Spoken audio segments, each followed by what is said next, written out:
Happiness. Hello. Today we are going to do my combat military type boot review. I know there's probably many experts in this field out there. Please, if you have any extra information about the boots that I'm showing, either in this video or any of my videos, please put it in the comments so that I can have that knowledge, write it down, correct it. Because I do a bit of studying on all my boots when I get them, and then if I forget, I have some stuff written down, but before I do my video, I do some more studying. But before we start this video, I have a special announcement to make. Happiness Carpenter is doing a boot collaboration.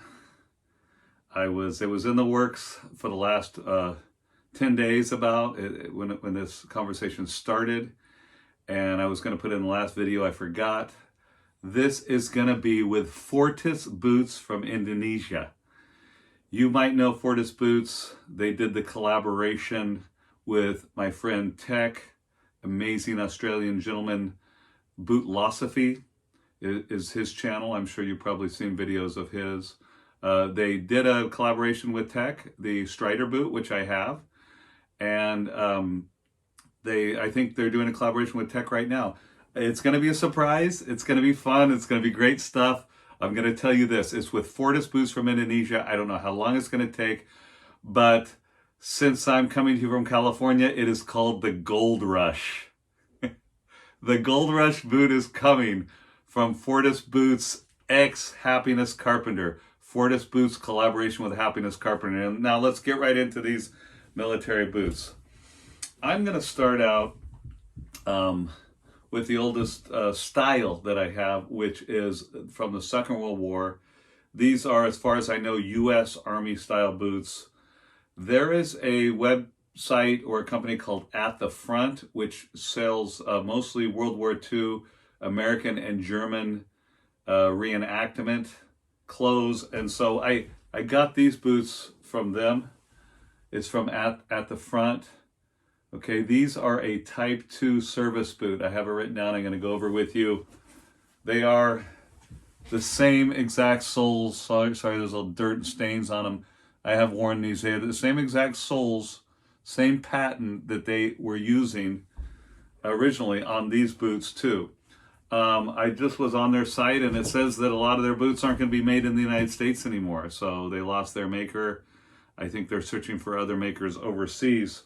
In World War II, okay, there was a Type 1, looked like this, all leather sole. I think it might have had a rubber heel cap, but all leather sole. Then the Type 2, they decided to make it, they call it a heel tap. They call the front rubber the heel tap, or I mean the boot tap and the heel cap. So this is what they call the boot tap. They put the rubber half sole in the front. Okay, in Type 3, they went to a rough out boot. Rough out, which we know when you wax that, it's just super durable to scratches. I think they didn't have to, they just brushed them and didn't have to shine them so much when they were in battle, if they had special ceremonies or whatever. If you see, look at that, okay? The Munson Last. See that round toe? I think there's some Iron Rangers that have a Munson Last. The normal Iron Ranger has a rounder toe. See how there's that kind of oblongness to that toe there? That is the Munson Last. It is perforated. I heard that those perforations, I read that those perforations were started by the Irish, although I think the Scottish may claim some. And they were actually perforations through the boots when they walked through the marshes to let the water back out. That's why those holes started. These do not go all the way through. It's a decoration. They say U.S. Army right on them. So these were worn, these Type 1, Type 2, and the Type 3, which is rough out, were worn with what I thought were called gaiters, but these are called leggings. These are actually original ones. I don't know if you can read it from 1943 there. They have just a string, which I think is just, I don't have my knotted, which is knotted to the top and bottom, and I've worn these, and it just goes into a speed hook, and it just kind of hooks on, and it tightens up, and then it's got a strap that goes around the bottom, and straps around the, underneath between the heel and the arch that straps on there. And these were just doing the purpose of what taller boots do, I think, protecting the legs. They're called leggings. Those are the 1943 original leggings. The pre-1941 was the leather sole type 1. Okay. After 41 to 44, they were the type 2. They put the rubber tap on here, or rubber half sole. And then after 1944, they did the rough out. Okay. The leggings are called the M1938. I guess it's a 1938 design. Okay. But they went to a style now. We're going to go to Korea. We're going to go from World War II to Korea. This style is the M1948. The legging is the leggings are the 1943 leggings, which is called the M1938. These were made in 43. These are the M1948. See the toe? Still got that Munson style toe. I'm going to tell you a story about these. My dad didn't actually go to Korea, but he served in the Korean War. And his uniform's right here beside me, my dad's uniform. They have, I don't know if you can see the patches. He was a corporal and he was in the 6th Army. This here, the 6th Army, is the Alamo Forces, was the code name when they first started the 6th Army, the Alamo Forces. And because it's based in Texas. I think it's based in Sam Houston, Texas. And this, if you're going to ask if I can wear this is a 36 short, and I wear a 44 long. My sister wore it. My dad was a little guy. My sister wore it. I have a picture of her in a Halloween costume wearing this. I'll have to post that. But this is my dad's original wool dress uniform. It's in my closet. It's a treasure of mine. And that is that. Okay, so what he had was his, they call them BDUs. He didn't call them BDUs. He called them his fatigues. He had his fatigues and army boots just like this in the garage. The fatigues were in a barrel, like with a bunch of old costumes and clothes and stuff. I grabbed those fatigues out of there, I think, when I was about 13 or 14. And I was not as big as I am now. They still fit me, his fatigues. The pants, they were all olive green, olive drab. The pants had buttons on both sides, kind of like the sailor pants or something. The flap snapped across on those. I wore those fatigue, the pants and the jacket. I wore those out. He also had a pair of boots like this, which he wore backpacking with us. And he wore them to do the yard and stuff like that, his army boots. And then I wore them till I wore them out and I threw them away. I didn't have them. But I found these online. You can see the gentleman wrote his name and serial number in there. Serial number. Yes. And but he was a gentleman from here in California, from Fresno. The reason I got him in such good shape is because he was just in ROTC. Also, the name and serial number is stamped inside here. He didn't actually go to war. He didn't join the army. He was in ROTC. When he died, these, I think, came up on an estate sale, and I got him. He was an amazing man. I'm not going to mention his name, but he decided to be a school teacher, and he became a school teacher, and he was an advocate for women's and immigrants' rights, which are two groups of people, at least here in California, who are discriminated against and have been abused in many ways. So he was an amazing man. I got his boots, original laces, which I bought from At the Front to replace what was in there, the brown cotton. And these replaced my dad's, which were just like that. These are pre-1957, the M1948s, okay? In 57, I think they made the guys start wearing the black boots. And I think they wore the black boots and or the jungle boots, which is black and green in Vietnam. But these were the brown boots. They are brown, and they just have a whole lot of patina on them. And they have brown painted eyelets right there. And they were worn, or they were issued until pre-57, okay? They were made by Addison or Cochrane. There was many other makers. I mean, Red Wing, I think at one point was making army boots for one of the world wars. I know that Thorogood, not Thorogood, but Weinbrenner, the shoe company that started Thorogood, also made Army boots. And look at the soles on these. Okay, so these are an all rubber type sole, but that's the original sole. Not even, there's a little bit of heel drag on there. But I have this other pair now. Herman is a boot company which I like, which is, it's owned by the same company now that owns Bedstu, and they're not doing a lot of handmade stuff anymore, at least what I like. But Herman used to be Herman and Santa Rosa joined forces at one time, and they made great boots. Okay, these I don't know who made these. When I bought them, the guy said they were made by Herman, but he was guessing.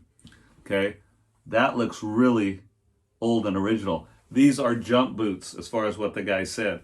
They have a couple stitching lines going down this way, okay, which a lot of the Addison or the Cochrane boots don't have those same lines.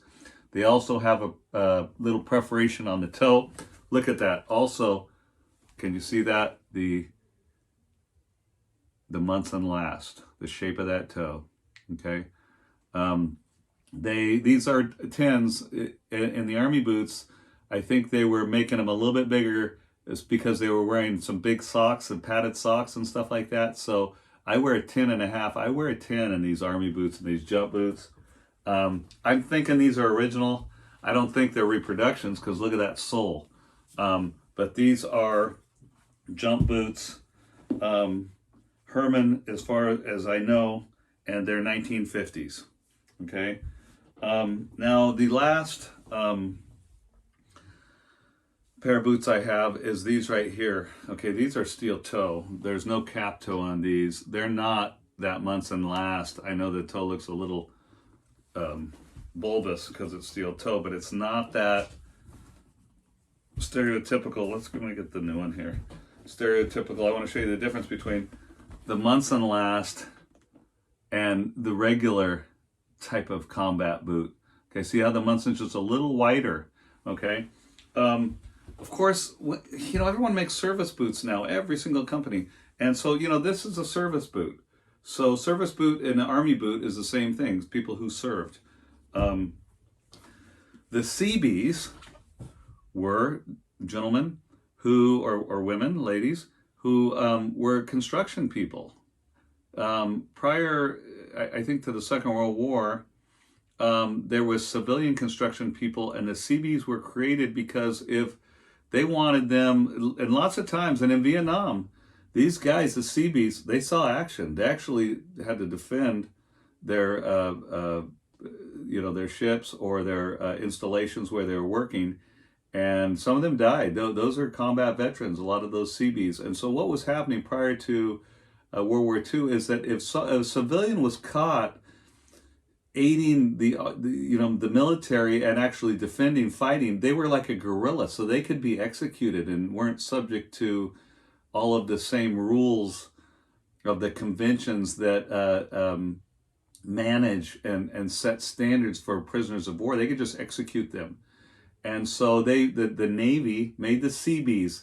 Okay, it's the CB is SEABEES, CBs. That's plural. Okay, it's for the acronym C, the letter C, and the letter B, which means construction battalion. Okay, they're CBs and they have a little B emblem. These are lined with some very nice, like calf skin or something, and they feel a little thick, like insulated. They fit very well. I wear these sometimes working around the house when there's a possibility that I have something heavy could drop on my toe. So that is what I have today for you. That is all of my military Army boots. We have a lot of mock toes coming up, Red Wing mock toes and different mock toes coming. Hey, I wanted to show you, this is a World War II victory medal. I don't know if you can see that. And the guy's got that. This is the original box. It says, medal, campaign and service victory, World War II. So I don't think it was just the European theater. I think possibly the South Pacific guys got these too. I don't know if all the Allies got these or just the U.S. guys. But I wish that they could